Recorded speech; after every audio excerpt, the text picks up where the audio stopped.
especially when a small bottle of miracle juice costs as much as a full-fledged dinner. The seventh myth is natural v sangers. These phrases are repeated by parents, friends, bloggers, and even some experts on the internet. The problem is that many popular health tips are either highly exaggerated or have never been scientifically proven. Interestingly, millions of people continue to believe in these myths for years. Today we'll explore 10 of the most popular health myths that have long been dismissed as truth. Some of these myths may surprise you. The first myth is that you should drink exactly 2 liters of water per day. This is probably one of the most well-known health tips in the world. People force themselves to drink water because they're afraid of dehydration. However, the truth is that there is no universal water intake for everyone.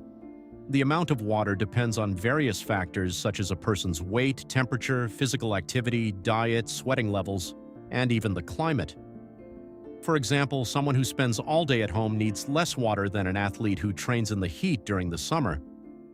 Additionally, we obtain some water from our food, including fruits, vegetables, soups, beverages, and other foods. The human body is much more intelligent than it seems. It already has a built-in control system, which is the feeling of thirst. If you don't feel thirsty, don't feel weak, and generally feel well, it's likely that your body is getting enough water. While severe dehydration is indeed dangerous, excessive water consumption can also cause harm. In rare cases, excessive water intake can disrupt the body's electrolyte balance. Therefore, the idea of drinking magical 2 liters is more of a simplified advice than a strict scientific rule. The second myth is that you shouldn't eat after 6 p.m. Many people still believe that any food eaten in the evening automatically turns into fat, but our bodies work much more complicated. It's not the time of the meal that matters for weight gain, but the total number of calories consumed throughout the day. If a person consumes more energy than they expend, they will gain weight. If they consume less, they will lose weight. Yes, late-night overeating can indeed be harmful, especially if it involves constant late-night snacking on fast food or sweets. However, eating in the evening itself is not a problem. Imagine a person who goes to bed at 2 o'clock in the morning. Does that mean they need to fast for 8 hours before bedtime? It just doesn't make sense. The key is the quality of your diet, portion sizes, and overall lifestyle. The third myth is that cracking your knuckles is bad for your joints. Almost everyone has been told as a child, "Don't crack your knuckles or you'll get arthritis." However, there is no scientific evidence to support this claim. Cracking your knuckles is caused by gas bubbles in the joint fluid.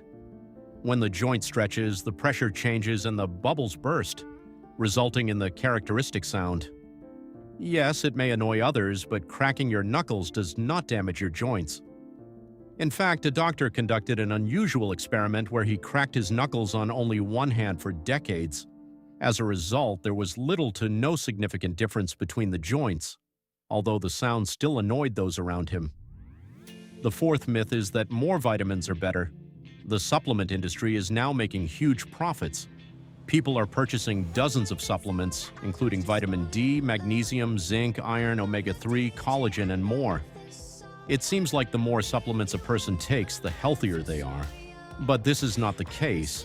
The body needs vitamins in certain amounts, and an excess of certain substances can be dangerous.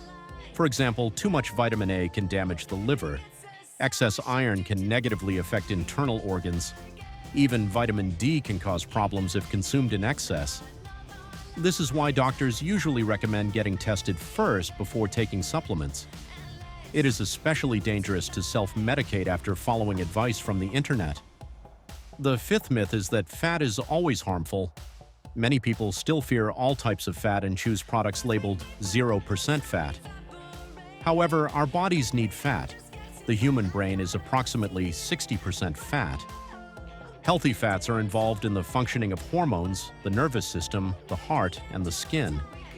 For example, fatty fish, nuts, avocados, and olive oil contain beneficial fatty acids. The problem is not with fats in general. The problem is with excessive consumption of ultra-processed foods and trans fats. These are the ones that are truly associated with increased health risks. The sixth myth is that detox juices cleanse the body of toxins. The detox industry is built on people's fears. We are constantly told that there are some terrible toxins accumulating inside the body, which need to be removed immediately with juices, smoothies, or expensive detox programs. However, the truth is much simpler. The body already has its own detoxification system, which includes the liver, kidneys, lungs, and other organs. These organs perform the function of detoxification on a daily basis. Currently, there is no conclusive evidence that popular detox programs effectively cleanse the body better than its own systems. In most cases, this is simply a marketing ploy. This is especially true when a small bottle of miracle juice costs as much as a full-course meal. The seventh myth is that natural always means safe. People often automatically trust anything labeled as natural. If a product is labeled as eco-friendly, natural, or chemical-free, it immediately appears to be beneficial. However, natural does not always equate to safe. For example, the poison found in certain plants is completely natural. Similarly, snake venom is also natural. The key factor is not the origin of the substance, but its safety, dosage, and proven effectiveness. Modern medicine relies heavily on synthetic substances that save lives. Therefore, the phrase "it's chemistry" does not necessarily indicate harmful effects. The eighth myth is that sugar makes children hyperactive. Many parents have observed that their children become restless, hyperactive, and crazy after consuming sweets. This has led to the belief that sugar directly causes hyperactivity. However, research has not found a conclusive direct link between sugar and this behavior. Often it is the atmosphere that plays a significant role. Imagine a birthday party with a large number of children, excitement, games, music, gifts, laughter, and excitement. Naturally, the children will be active. In this context, sweets may be more of a part of the situation rather than the primary cause. The ninth myth is that being thin indicates good health. This is a common misconception. People often judge health only by appearance, but a slim body does not guarantee that there are no problems.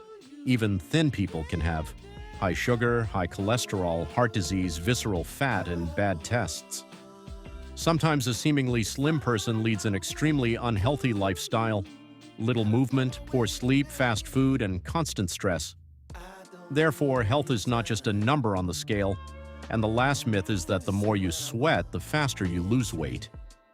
Because of this, people wear several layers of clothes, wrap themselves in plastic, or spend hours in the sauna. They think that the more sweat, the more fat is lost, but sweat is mostly a loss of fluid. After a person drinks water, the weight quickly returns. Real weight loss only occurs when there is a calorie deficit, when the body spends more energy than it receives. Sweating and fat burning are not the same thing. Many health myths sound very logical. That's why they live so long. People pass them on to each other for years without even checking the information. But it's important to remember, popular advice is not always the right advice. Sometimes the usual health rules turn out to be common misconceptions.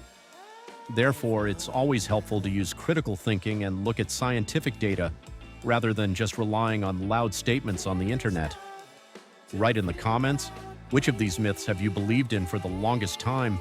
And if you like this video, subscribe to the channel. Here we analyze health, body facts, and popular myths in a simple and understandable way.